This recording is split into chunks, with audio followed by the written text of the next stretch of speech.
Hey there, you're watching the channel English is Easy with Madhu MG. And today I have brought you a very interesting session. और ये session उन लोगों के लिए तो बहुत ज़्यादा इंटरेस्टिंग है जिन्हें कुकिंग का शौक है.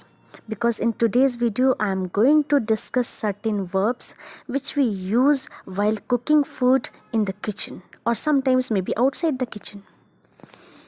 तो खाना बनाने किन किन तरीक़ों से हम खाना बनाते हैं उन सारे तरीक़ों को हम लोग डिस्कस करने वाले हैं आज के वीडियो में. ठीक है, वेज ऑफ कुकिंग फूड. तो हमारी पहली वर्ब है बॉयल. तो बहुत सारे फूड को हम बॉयल करके कुक करते हैं. ठीक है, बॉयल मीन्स उबालना. बॉयल मीन्स उबालना. For example, boil the curry and simmer for 10 minutes. इस करी को बॉयल करो और फिर 10 मिनट के लिए सिमर पे छोड़ देना, यानी गैस सिम करके छोड़ देना. आप पटेटो बॉयल करते हो, स्वीट पटेटोज़, एग्स, ये सब चीज़ें आप बॉयल करते हो ना, तो boil is a method of cooking. We should boil the water before drinking it in monsoon. Monsoon में हमें पानी भी बॉयल करके पीना चाहिए, जर्म्स ख़त्म हो जाते हैं. तो boiling is a method of cooking. Second हमारा जो मेथड है वो है बेक. बेक करना, सेकना.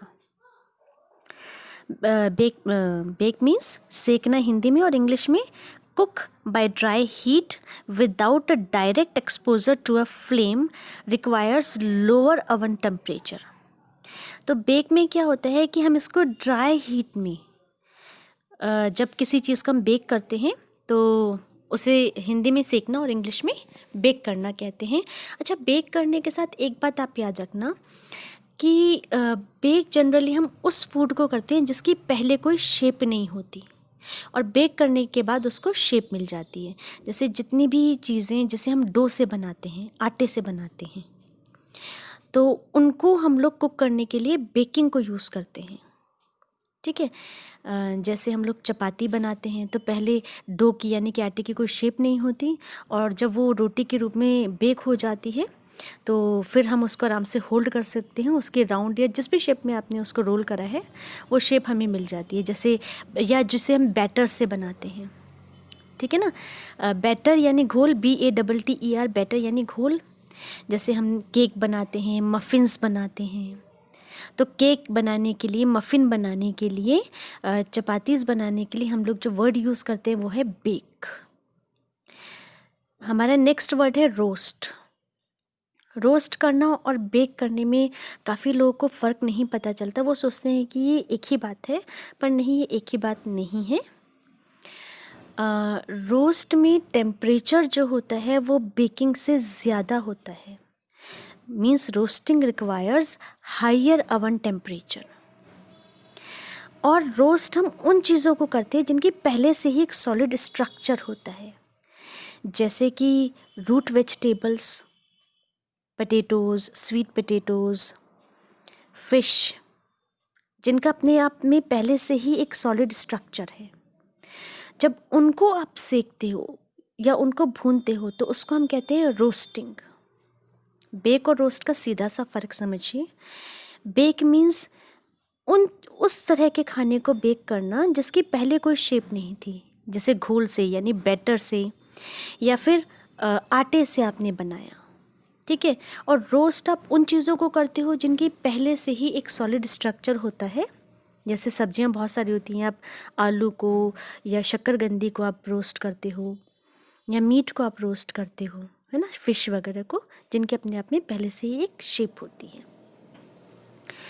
थर्ड हमारा जो मेथड ऑफ कुकिंग है वो है ब्रॉयल. ब्रॉयल मीन्स भी सेकना ही होता है. अब आप बोलोगे मैम बेक, रोस्ट और ब्रॉयल, ये तो बहुत कन्फ्यूज़न हो गया. नहीं भाई, कन्फ्यूज़न कुछ भी नहीं है. बेक का मैंने बता दिया जिसका कोई प्रॉपर फिज़िकल स्ट्रक्चर पहले नहीं है, है ना, और जो आटे या बैटर से बनते हैं. रोस्ट जिनका पहले से स्ट्रक्चर था और हायर टेम्परेचर होता है. और ब्रॉयल में भी क्या होता है, बहुत तेज़ आंच होती है जिसमें हम किसी भी फूड को कुक करते हैं. तो जो हीट है वो ऊपर से भी मिल सकती है फूड को, नीचे से भी मिल सकती है. तो जो काफ़ी अवन आते हैं तो अवन में आप देखते हो ऊपर एक रॉड लगी होती है जिससे हीट आ रही होती है, ठीक है। तो चाहे हीट ऊपर से आए चाहे नीचे से आए, तो जब बहुत तेज हीट में हम कुछ भी बेक करते हैं, कुछ भी सेकते हैं, तो उसके लिए ब्रॉयल वर्ड यूज़ होता है। या सीधे आप आग में भी सीधा सेक सकते हो, जैसे कॉर्न को आप ब्रॉयल करते हो, मक्की होती है, ब्रिंजल, बैंगन होता है, तो इनको आप क्या करते हो, सीधे आग में आप सेकते हो, सीधे आग में भूनते हो, है ना। अब आप बोलोगे ma'am potato and sweet potato को भी हम इसी तरह से करते हैं। नहीं, पटेटो एंड स्वीट पटेटो को आप डायरेक्टली फायर में, डायरेक्टली आग में नहीं भून सकते हो, क्योंकि उसके लिए इवन टेम्परेचर चाहिए चारों तरफ से। आप बहुत गर्म रेत में पटेटो या स्वीट पटेटो को रोस्ट कर सकते हो या अवन में रोस्ट कर सकते हो, लेकिन ब्रॉयल में जो हीट होती है वो इवनली चारों तरफ होनी ज़रूरी नहीं है, एक साइड भी हो सकती है, या तो सिर्फ ऊपर फूड के या सिर्फ नीचे फूड के। और जो हीट होती है वो बहुत तेज़ हीट होती है, जैसे कॉर्न के लिए या ब्रिंजल के लिए होती है, ठीक है। अच्छा, इसके बाद हमारा आता है ग्रिल करना, ठीक। ग्रिल में एक मेटल फ्रेम होता है, ठीक है।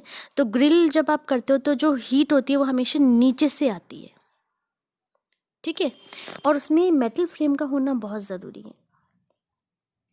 आप पनीर टिक्का खाते हो ना, तो ग्रिल में क्या होता है, रॉड्स होती हैं लोहे की, जिसे आग के ऊपर रखकर हम किसी भी खाने को पकाते हैं। तो पनीर टिक्का भी जनरली ग्रिल किया जाता है। सैंडविचेस आपने ग्रिल किए हुए देखे होंगे, जो एक मेटल फ्रेम के ऊपर, तो उसके सैंडविच के ऊपर निशान भी होते हैं उस मेटल फ्रेम के, है ना, तो उसे ग्रिलिंग कहते हैं। एंड देन एक और मेथड होता है, वो होता है बारबेक्यू। बारबेक्यू में क्या होता है, अब आपने अंगीठी सुना है, पहले पुराने ज़माने में अंगीठी पे हम लोग खाना बनाते थे। बारबेक्यू लगभग उसी तरह का आप एक मेथड समझ सकते हो। ये जनरली आउटडोर जब हमें कुकिंग करनी होती है तब हमें बारबेक्यू की ज़रूरत पड़ती है। घर में बारबेक्यू से कुक करना थोड़ा सा ख़तरनाक हो सकता है, क्योंकि बारबेक्यू में जनरली कोल यानी कोयला जलाया जाता है, उसके ऊपर एक ग्रिल होती है और उस पर रखकर खाना कुक किया जाता है। आपको पिक्चर में दिख रहा होगा, स्क्रीन पे आपको नज़र आ रहा होगा ये पूरा, है ना। तो बारबेक्यू में बहुत अच्छा टेस्ट आता है। कभी आपका मूड है कि चलो सबके साथ मिलके बाहर ही खुले में बैठते हैं और खुले में ही कुछ खाना कुक करते हैं और फिर वहीं पे खाएंगे हम लोग, बिल्कुल हॉट गरम खाएंगे, इन दैट केस आप बाहर बारबेक्यू रखिए और उस पर फूड कुक कर सकते हैं, ठीक है। अच्छा, इसके बाद हमारे जो दो बहुत इम्पॉर्टेंट मेथड्स हैं, इम्पॉर्टेंट इसलिए कह रही हूँ क्योंकि इंडिया में इन दो मेथड्स को बहुत ही ज़्यादा यूज़ किया जाता है, वो है फ्राई। और फ्राई के जो दो मेथड हैं वो है deep fry and shallow fry. Shallow fry मतलब बहुत कम तेल में किसी भी चीज़ को तलना, बहुत कम तेल में तलना, और जब पूरा डिप करके तलना होगा तब हम उसको कहेंगे डीप फ्राई। तो आपने अगर इंडियन चाट खाई हो तो तवे के ऊपर टिक्की जो फ्राई होती है वो होती है शैलो फ्राई। शैलो फ्राई में थोड़ा ज़्यादा टाइम लगता है और डीप फ्राई में कम टाइम लगता है, क्योंकि डीप फ्राई में क्या होता है, बिल्कुल हॉट ऑयल में फूड को डिप करके और फिर उसको कुक करते हैं, जैसे समोसा।